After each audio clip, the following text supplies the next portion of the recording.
All right, everybody, welcome to another episode of the Next 90 with Nick. This is the challenge-based living podcast where we show you how to level up your life 90 days at a time and accomplish more results than you ever thought possible in 1 to 2 years. It's all about time under tension and collapsing time and leveling up your life.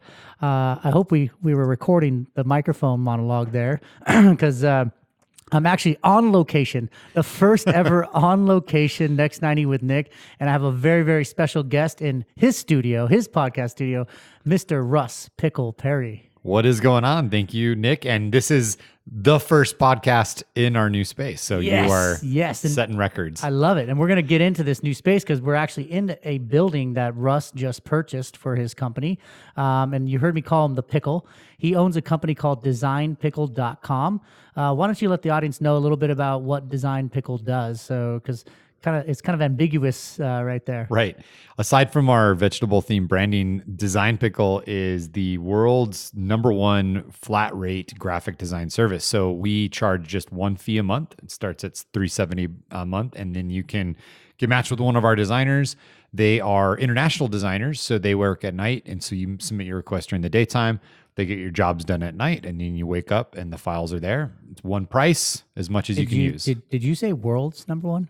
Like #1 in the world? #1 in the world. Now, did it always start? Were you always the #1 design firm in the world? Well, it's the #1 flat rate. Flat rate, got it. So there's we got to be really careful in the words we use here to do the number one. We do live by a code. Exactly.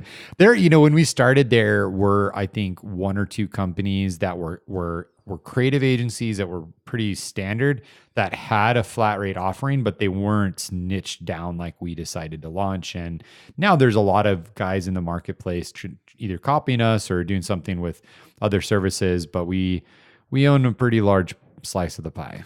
So the cool part about this, guys, is we're literally sitting in a brand new building. You just closed escrow, purchased this building. He's not leasing this; he's his own landlord.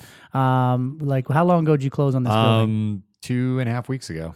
2.5 weeks ago, and so Russ is probably one of the single greatest case studies for challenge-based living. I mean, his life is literally unrecognizable from what it was when I met him just 2.5 years ago. We're sitting in this building that he purchased. I had the pleasure of going to his dream home last night that he recently purchased as well. Riding in his Tesla X, which was his dream car. Actually watching someone live out their dreams and see their dreams become a reality is like a pretty powerful thing. So what is defined challenge-based living for me? I know what it is. Mm-hmm. Some of my audience that's been listening know what it is, but what does it mean to you to live a challenge-based lifestyle?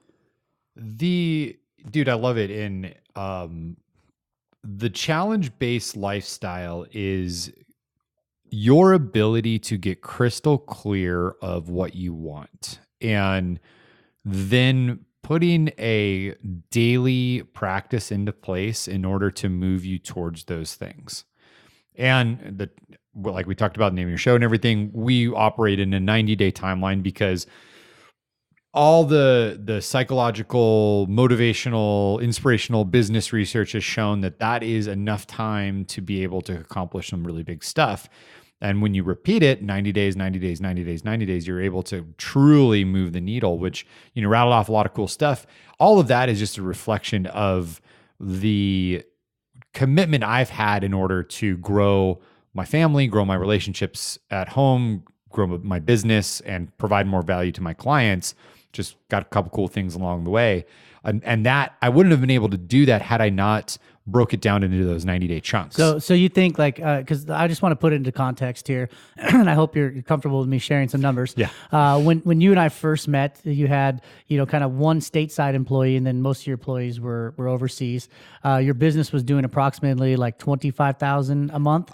It kind of depends on we were growing pretty quick, so It was like between I'd say more around like 35. 35,000.